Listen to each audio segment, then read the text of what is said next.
Welcome, everybody, to the Week 6 edition of Beyond the Model. NFL DFS picks, lineup, and GPP strategy.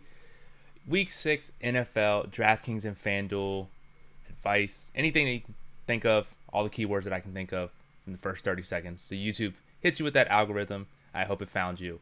I'm your host, Moose, at CFB_Moose on Twitter is where you can find me. Co-founder and data guru here at Occupy Fantasy. Alongside Brian at BrianJesterFF on Twitter. How's it going, Brian?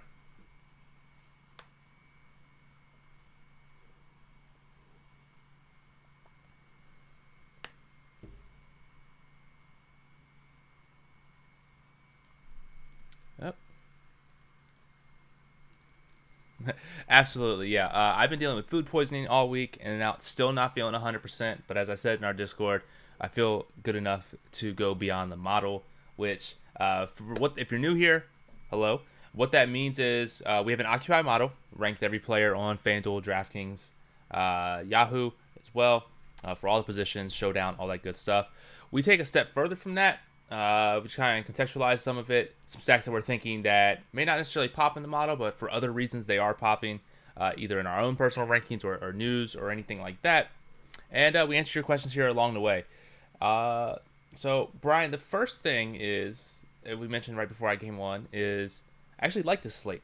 I think it's a slate that doesn't have too many questions, probably one or two big ones, and you can kind of make anything fit. I don't know what your high level thought is of the slate.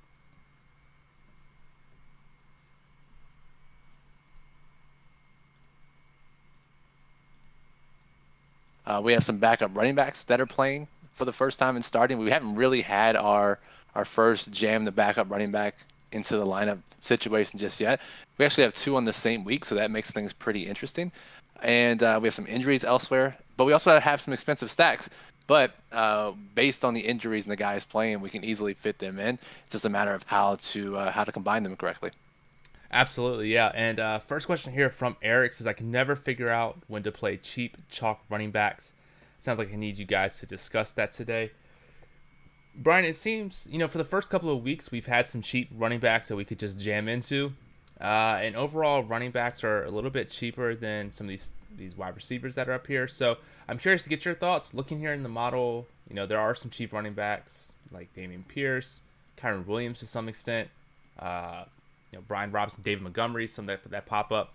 While not super cheap, still not too expensive. So what's your thought on the cheap running backs this week?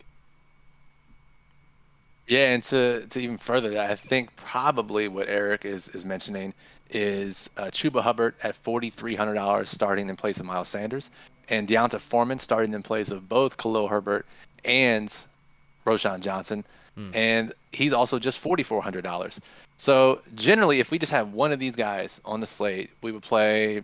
I mean, one of my 100K wins was jamming 99 to 100% of Jalen Samuels. It was in a similar situation for Pittsburgh. If it was just one guy, we just jam in 100%. We see that's what most profitable NFL GPP players do. But it makes it a little bit interesting, Moose, when we have multiple in both Hubbard and Foreman, and both of them have some warts. Hubbard, we expect to get the majority of the carries. The coaching staff said as much, but his ownership falls right in line with that. He's 22% projected on DraftKings, maybe ends up a little higher. But that's what we have. While Foreman projects for just 10%. So if you're looking for an immediate pivot, Foreman is the guy for Hubbard. Problem is, Foreman not exactly expected to play on passing downs, but they don't really have anybody else. They have Kari Blasingame, fullback, and backup running back Darrington Evans, who they just signed off Miami's practice squad. So maybe Foreman gets third downs out of necessity. So either way, the fact is, both of these guys are sub $4,500. And when I was running with most of my rules today, Moose, I was getting at least 35% of both in my lineups. That's without forcing any exposures. And I think if that's the case, we probably want to get as much of them into our lineups as possible. And especially if you're playing some of these more expensive stacks. Yeah, and that's kind of what I mentioned, where it's like you can pretty much make anything fit. Most of my lineups, I kind of built just a handful of different lineups with different stacks. I did one rule where it was lock in Chuba, one where you lock in Foreman, one where you lock in both, just to kind of see what fits. Nothing really changed too much from like overall player exposure. So I think either way is the way to go. I think you have to include at least one of them in this week, which means pick one and then go bet the other one to score a touchdown because he's at least scoring 3. Because that's at least how it works over here as well. And I will say, Moose, just it was kind of surprising to me when we see these guys, and I think this highlights the warts that they both do have, is that generally when we have these situations, these types of running backs end up top 5 in our running back model for DraftKings. And they're both outside the top 10, within the top 15, but they're not must-play guys, unlike some of the other running backs that our model sees. So that also was a little bit jarring to me. But you also have to think about what these guys can do for your lineup. While they may not ceiling at 4,300 or 4,400, honestly, if they score 8 to 10 points, you can win GPPs, even millionaire makers, if that happens. So I would say play around with it. To answer Eric's question in the shortest answer, I don't think this is a week where you have to jam one or both of those guys. You can build more balanced lineups without them, and it's a little bit different than what the field was doing. But if you want to play an expensive stack, they're the best ways to make that fit. Makes sense to me. T Nasty's in the chat says what's good. What's up, T Nasty? Shogun with money sign and a printer. I like that. Good combination here. Super Pete says with Dell not looking good to play and Woods still dinged up, will Mechie or Hutchinson get increased targets? Yeah, so we're expecting John Mechie. Last week, Mechie ran his both career and season high because he didn't play last year in routes run in snap share. So Mechie seems to be the guy that immediately benefits from the absence of Tank Dell, but I don't necessarily think that's going to mean a huge increase in targets or a guy that they just completely replace. I think we end up seeing just more targets funneled to Nico Collins and Robert Woods. Woods is one of our underperforming wide receivers. He probably should even be higher on the list. Last week, he had a touchdown, wide open over the middle of the field, like 8 yards out from the end zone, and just got batted down at the line of scrimmage. So his underperforming wide receiver status would have been null and void, but he's still there. And we talk about it seemingly every week, right? When we have an underperforming wide receiver and they're missing a teammate or the opposing team is missing defensive backs, that just boosts them up our rankings even more. So Woods fits the bill with teammate Dell likely not to play. Yeah, and I think looking at your rankings, Brian, I think that's actually one of your top stacks this week that you talk about on this show. So is there anything else you want to add onto that or not really? Yeah, let's start to get into the stacks a little bit here. So you and I both have the same number 1 stack. I'll let you talk about that here in a second. I have a couple that are in that next tier for me, and Houston and New Orleans it wouldn't be my primary stack by any means, but it is a stack that I do like. New Orleans still has underperforming wide receivers, especially Chris Olave, who tops our model. And Houston, their offense has proven to be pretty reliable through 5 weeks. So we have the condensed target share side on Houston. We have the underperformers on New Orleans. That alone makes this a nice, easy, cheap, affordable stack. And this is the type of stack where you would build more balanced and not necessarily have to fit in Hubbard or Foreman. And it's going to be low owned anyways. This is your probably your large field type of stack. Yeah, absolutely. It makes sense to me. I think I had a lineup pretty high last week. Had Olave. He missed like every touchdown pass thrown possible to him. Yep. So that would have been nice if that would have hit. But yeah, that's near. I think I have that ranked somewhat in my thing. So not too bad. But actually, the top stack that both of us have on here is the Rams in Arizona. And at first thought, I'm like, why is Arizona ranked so high? Normally because you love playing Dobbs every week. That's why. And it works. But the thing for me, we talk about a lot with your Curtis Samuel theory, which for those who don't know is either one part of your stack or the bring back, make it a super cheap piece, get your affordable stack so you're not just playing absolute studs.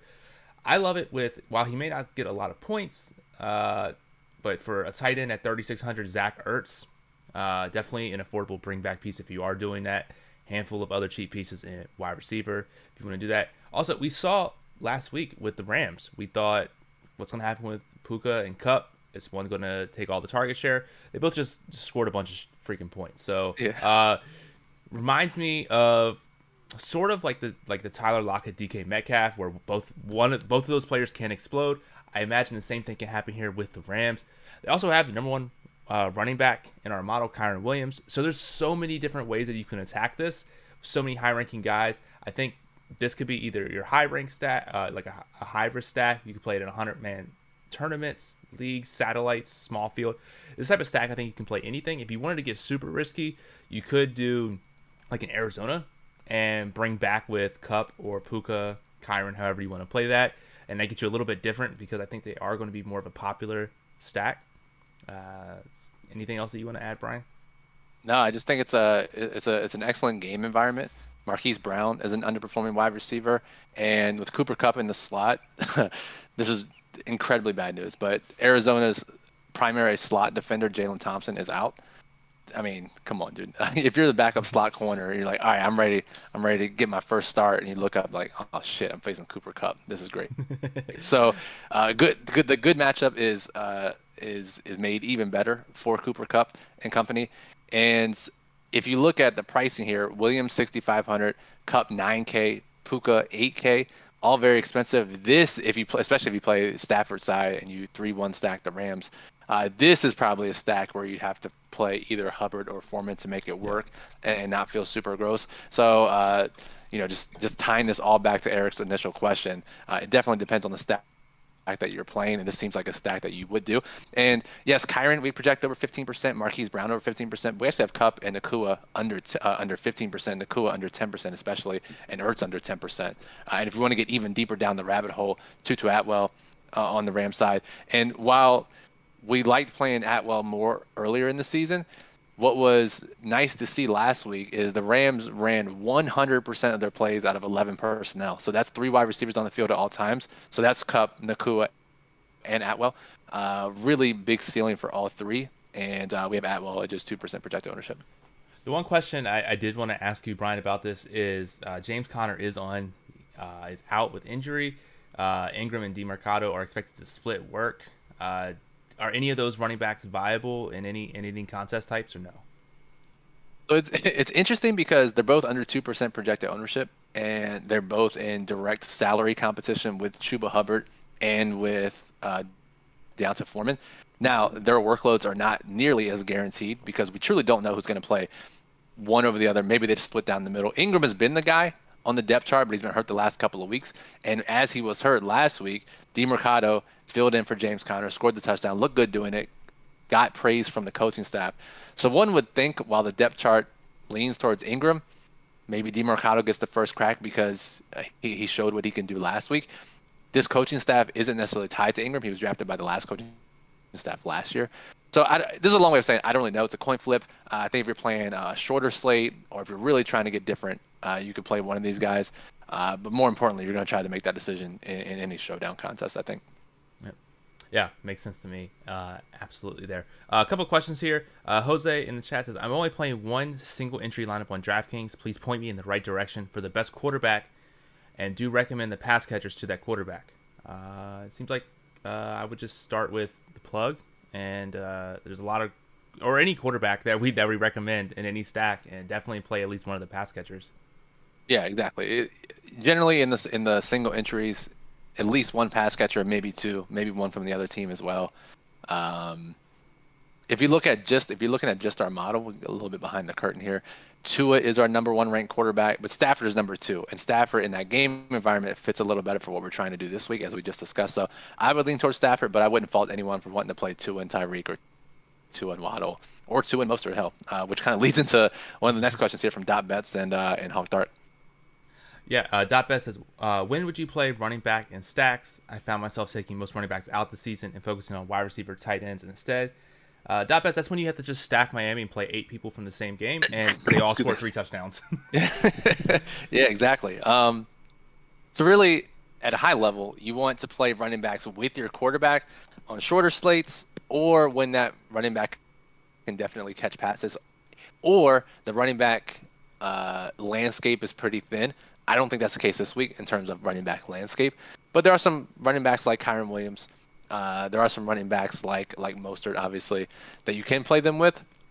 But again, I guess there are so many good running backs to pick from this week. I probably wouldn't want to waste one in my stack unless it was on the run back, right? Yeah. Like I play Dobbs, Marquise Brown running back with Kyron Williams or something like that. I would much prefer to play on this specific week the running back on the comeback team. But on a different week for further down the line, if the running back situation looks kind of gross across the board, that's when you want to be more into throwing them into your stacks. Yep, makes sense to me. Question here from Michael. It says, on FanDuel, Mike Evans or Chris Godwin? They actually rank, I think, exactly the same on FanDuel in our model. Basically 24 versus yeah, and both project to give out the same amount of targets. Depending on your contest type, I would probably just say Godwin.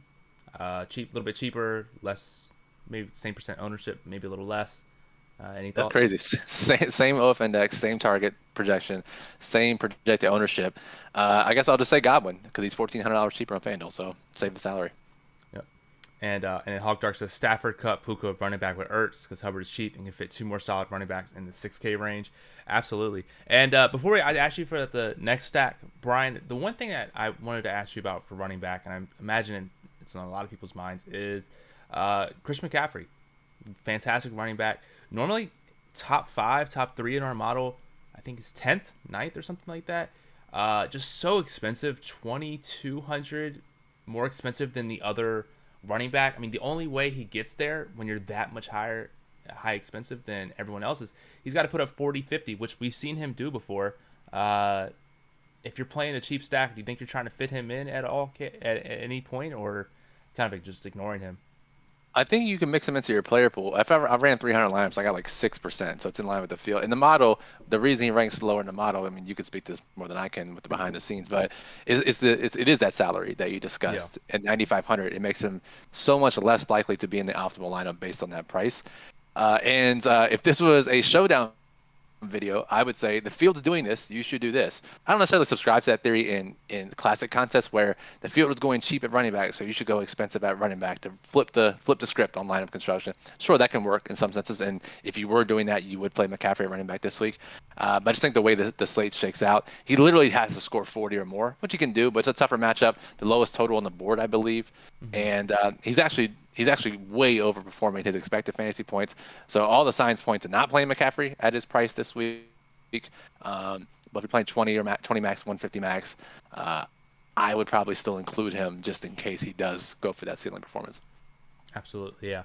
And for full transparency, that stack I don't think it's in either one of our rankings this week, so don't do that. But in terms of a stack that is in your ranking, Brian, I'll let you speak to your next stack. All right, so we've talked about LA and Arizona. We've talked about Houston and New Orleans. Probably the next stack that is on most people's minds, I mentioned he is top of our quarterback model. Tua Tagovailoa with the Dolphins. They're considerable favorites against Carolina. And Moose, this is the classic 2-0 or 3-0 stack where you don't have to bring a bring back. However, Chuba Hubbard is on the other side. Yeah. Can catch passes. And as a guy we're already looking to play, so why not include the correlation there? If he's going to hit value, it likely means Miami's offense is hitting value, and we know Miami has a condensed funnel on their offense. The biggest question for me is, can we include Jalen Waddle, who just hasn't done really much of anything? Tyreek is just hogging all the production there.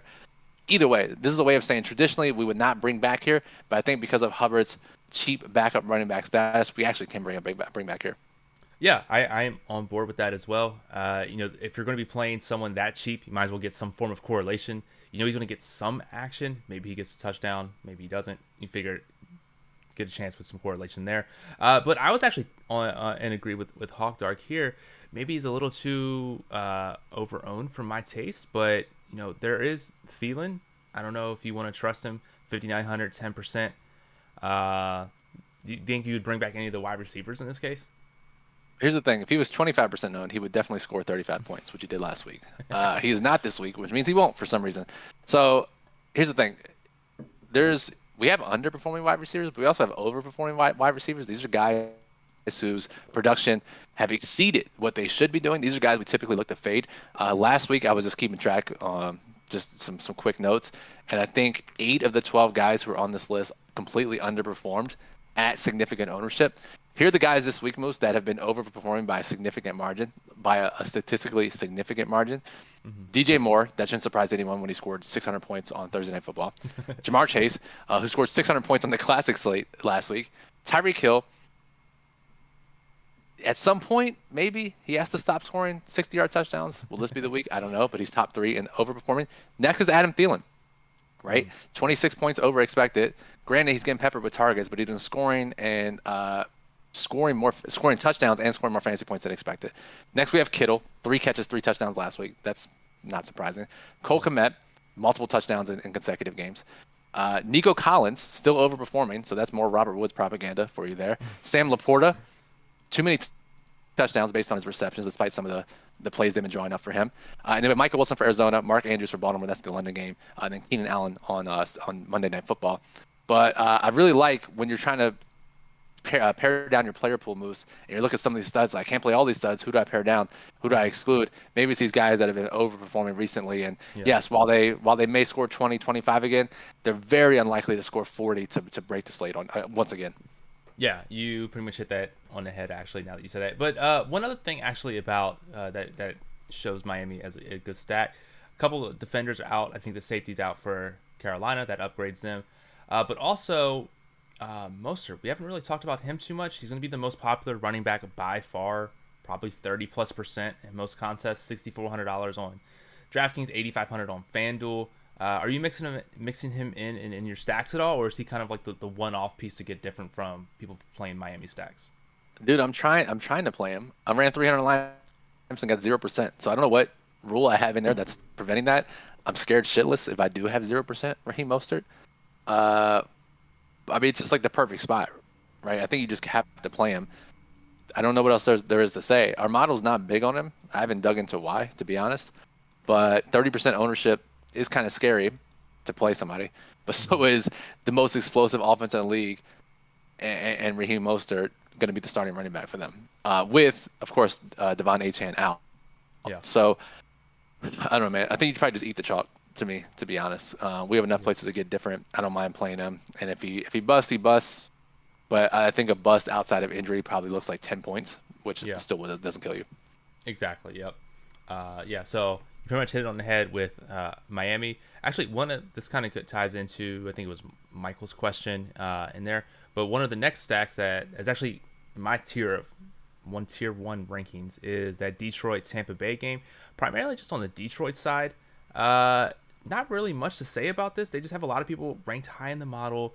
As you said, Sam Laporta is a good tight end, 5,600. I know he's overperforming, but they are drawing up plays for him. So I don't know how much of that actually is he overperforming, or are they just throwing him to the ball every time they get in the red zone. And yeah, I mean, it seems to be pretty much working out. I'm trying to find my notes here. There's so many notes on about every single team. I wish I had this a little bit earlier. Go ahead. If you're still looking out, I will just say, one, they get Amon-Ra, Jerry Rice back this week, so that's a huge boost to the offense and Jared Goff. Yeah. But the 2 design plays for him, they've been like 50-yard touchdowns, Laporta that is, and there's been no one within like 30 yards of this guy. So these plays have just been incredible designs. Clearly they're working for him. I don't know how many more they got in their bag. They can't have that many more. Christ, it's for the tight end. But either way, this is an explosive offense, and this should be a pretty sneaky game environment. Yeah, absolutely. So Montgomery's still going to get a huge workload again. I guess if one thing that would help with the bring back is Detroit's still missing Branch, their best one of their best defensive players, and Mike Evans did say he's a full go. So there's a couple of spots I guess you could see it bringing back there. But yeah, high-powered explosive offense, high total. We see what they can do. That's kind of why they're my only one of 2 tier 1 stacks. I think it's fair. I mean, I still like the Tampa Bay side too. They're finally fully healthy, it looks like, by all accounts. And with Branch missing on defense, like you said, we saw Carolina score some points last week against Detroit. So maybe a little Baker, Evans, Godwin stack. I like that too. And to Troy's question in the chat, I thought Laporta was injured. Yeah, he didn't practice on Thursday. He was limited on Friday. He's questionable. And Dan Campbell said they expect him out there, no limitations. So he should be good to go. We'll monitor, obviously, 4 p.m. activations here in the next couple hours, as well as any overnight reports, but we're expecting Laporta to play. Makes sense to me. Cool. So we're usually here for about 30 minutes or so. As long as you guys have questions, we'll stay here. I think we got time for one more stack, Brian, and then we'll talk about some wide receivers we think are going to score, maybe any other lingering high level questions about the slate. But do you have any time to get gross stacks? We need to like trademark that part. Time to get gross. I have the grossest stack possible. I don't know if I'll play it, but it's gross and it's on my rankings. I would just say really quickly, other stacks that point out to me, and if you have another one, most you could say it, but the non-gross stacks that stick out, Philadelphia and the Jets, lots of missing defenders here. Bets points out no Jalen Carter for Philadelphia's defense, their standout rookie defensive tackle. So Breece Hall, no limited workload if you want to play that side of it. I like that idea. But the Jets are down 2 or 3 cornerbacks. Philly is missing 2 of their 5 secondary. Can Zach Wilson take advantage? Probably not, but maybe enough to at least extend this game a bit and force Philly to throw a little bit more. Also, Chicago, Minnesota. Chris put us in our staff chat today, Moose. I really like the idea of playing 4 guys from Minnesota in small field contests. We see Chipotle Attic do it all the time.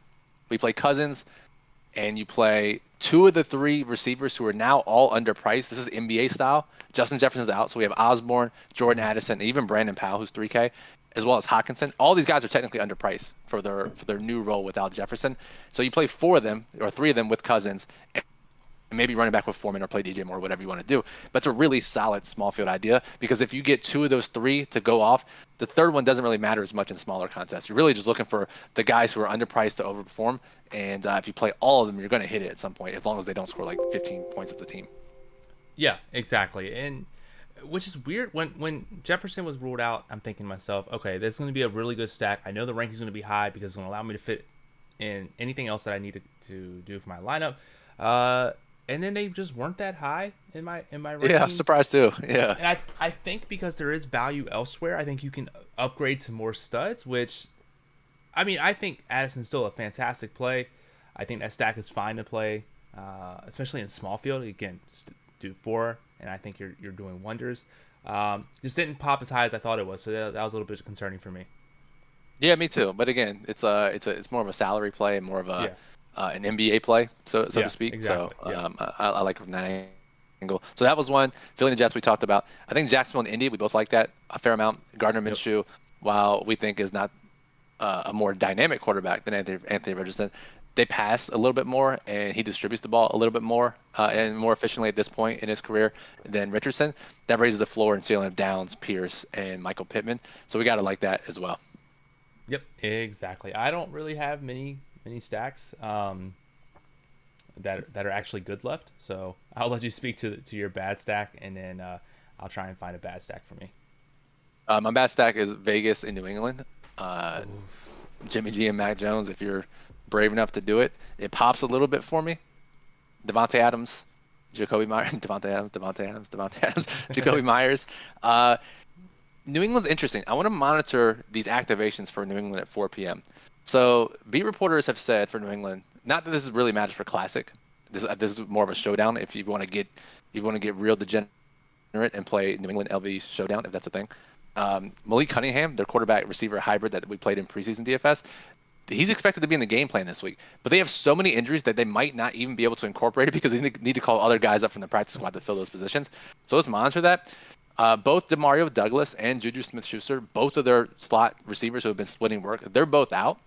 I'm not sure who the hell's going to play slot for them. I guess Ty Montgomery. But also Tyquan Thornton, who I was drafting in best ball pretty heavily early in the offseason. He's eligible to be activated off injured reserve. He's minimum price. Huge opening in the New England receiver core. Again, it's a gross game, gross offenses. But Thornton, if he's activated, there is a role for him to play there. Okay, it makes sense to me. Yeah. Also, I mean, it seems not the New England side because they scored like 1.5 points all season, and it's just a terrible team. But so I got no love for that side. Vegas, I mean, we see what they've done. We see Devontae Adams can put up 50 anytime he needs to. So I don't hate that side as well. Let's see here. Actually, a couple questions here. Michael Dixon says Godwin is a slot receiver, right? I would have to look. Brian, do you know offhand? You would think so, right? In his past, he has been. This year, he's not been. Last game they played, just 12% of his routes came from the slot. So he's playing outside with Mike Evans, and they're playing Devin Tompkins and Trey Palmer in the slot instead. So a little bit of a mix-up from previous years for Godwin. Okay, cool. And digging deep in the injury report, Troy says Gus Edwards if Tier Tart is out. Are we ever on the Gus bus anymore? I think we're off the Gus bus with Justice Hill there.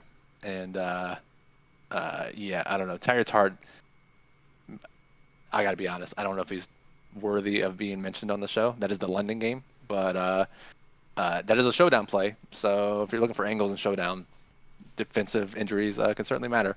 I think they want Justice Hill to be the guy there though over Gus.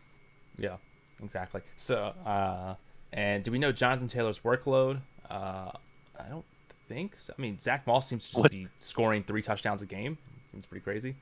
Dude, Taylor played like 10 snaps last week after getting 42 million. That was so crazy. They are ramping up his workload. That could legit mean from 10 to 15. We don't know. Is the answer. We don't know. He will play more than last week. I imagine they paid him that much goddamn money. They want him to be the guy, but Zach Moss is doing everything he can to put a stop to that. Yeah, absolutely. And then Brian, my gross stack, actually forgot to put it on the list, and this is actually terrible. But the Atlanta-Washington game, and call me box score chasing, but maybe Kyle Pitts is actually back. Maybe he can get his 10 points at 3,500. He's one of the cheapest tight ends that are actually viable to play. Same on the other side with Logan Thomas. He's 4th in our model, same price, 3,500. Do we do a fancy double tight end? The double tight end skinny stack, the rarely mentioned, rarely used double tight end skinny stack. I built a stack with that. It was pretty crazy, and what you could do. But also, one thing that also made me think about this as well is I like to look at the defensive side, like our defensive model, and say, hey, how are these defenses ranked? It could be that they're just going to get blown out. They're huge underdogs, and that's why they're ranked low. Or like a super small total. Total's not terrible. I mean, it is 42, but they're pretty close. So there's not like no huge underdog, stupid low team total that's going to happen. And they're both at the bottom of the model. So I'm thinking to myself, let me dig deep. It means there's probably going to be some scoring or maybe not as much sacks. There's going to be a lot of clean pockets in this game. We've seen what Sam Howell can do. I don't know if Riddler can get there. It's going to be tough. Brian Robinson is a good piece. He's up high in our model as well. So a lot of super cheap pieces. I think this could be a stack where you do end up playing studs. You can play a Chase, Cup, maybe even upgrade to the CMC depending on how well you go with some of the cheap pieces. But I think this is one of those stacks, Brian, where I mentioned, I think it was week 3, where I played the Arizona stack, where you played like the absolute bare bones stack, 2x1, 3x0, maybe not 3x0 in this game sense, or maybe even 2-0, and that allows you to just fit so many studs that if they just do their normal performance and that stack just does literally anything, you're golden. Yeah, I mean, I feel like you've cashed every lineup you've built like that so far this year, as far as going cheap at quarterback and stack and jamming in elsewhere. And this is a week, this kind of flips the script, right, where no one's going to do that really. So that's interesting. And I know Ritter was on the hot seat. A lot of people, I mean, they got to the point where the coach had to say, no, he's our starter, which is never a great sign. However, most analysts who watched the film agreed that last week was Ritter's best game as an NFL pro. So that just gives a little more credibility to maybe Ritter can support some of these pass catchers for Atlanta. Drake London also underperforming wide receiver. So if you're looking for just another reason to play that. Absolutely, yeah. Eric says, great show. Thank you, Eric. I appreciate it. Hawk Dark says, what's your thoughts on Madison? I don't really have he's ranked pretty low. For me, is anything that you want to mention? They're getting Akers more and more involved. Madison got there last week with the receiving touchdown. That's more of a timeshare than we'd like to play on this big of a slate. So maybe in a stack situation, but again, I think there's too many options to force a guy who's in a 50-50 committee probably. Absolutely, yep. And in everyone's favorite time of the show, right before we get out of here, is the generic fast food wide receiver of the week. And what that means is we're going to pick a player who's 5K or less on DraftKings, 5% less or ownership, and we're going to project them to do score a touchdown. Haven't been lucky the last couple of weeks. So while I'm getting that filter and while we're thinking, Brian, I'm actually going to ask the chat. So if there's some guy 5K or less, if you don't know our projected ownership, just think some guy who's going to be low owned, under 5K, and if you think he's going to score a touchdown, I want you to put it in the chat. I want to see what some other people think as well. But Brian, I have the list here, and I'm curious what your player is going to be. By the way, if any fast food chain wants to sponsor this segment, our DMs are open. Yes. So we can stray away from the generic fast food wide receiver segment every week. So for me, Moose, I will say my easy call is Drake London. Underperforming, we just talked about it. So I'll say Drake London. And my super off the board call, if he's activated, is Tyquan Thornton for New England. Oh man, you're really trying to get New England to score a touchdown in 3 weeks. Don't try everything. Yeah, absolutely. So I'm actually looking here. I mean, really, very slim pickings in this case. I think It is actually. I think you got to go. At least for me, you're playing. You talked about the stack. I think Shaheed, long ball specialist. We know what he's capable of. 30, 40-yard touchdowns. I think that's going to be my pick at 3,700 and 2%. Love that. Another guy we talked about earlier is Brandon Powell. If you're playing we have him 1% projected ownership, 2% projected ownership at minimum price. So I like all these calls moves. Yeah. Paul Simon says Foreman. Is there a wide receiver named Foreman that I'm thinking of? Oh, Deonta Foreman, the running back. Yeah, that's what I was thinking. Yeah. I think things to be a little over 5%, but I'll take it. If he scores some touchdowns, we'll be looking good. Yeah. Let's see. Troy says squeaky wheel treatment for Devontae Adams on McAfee's show. Aaron Rodgers said Adams upset he didn't get targeted for his Green Bay. Myers revenge game.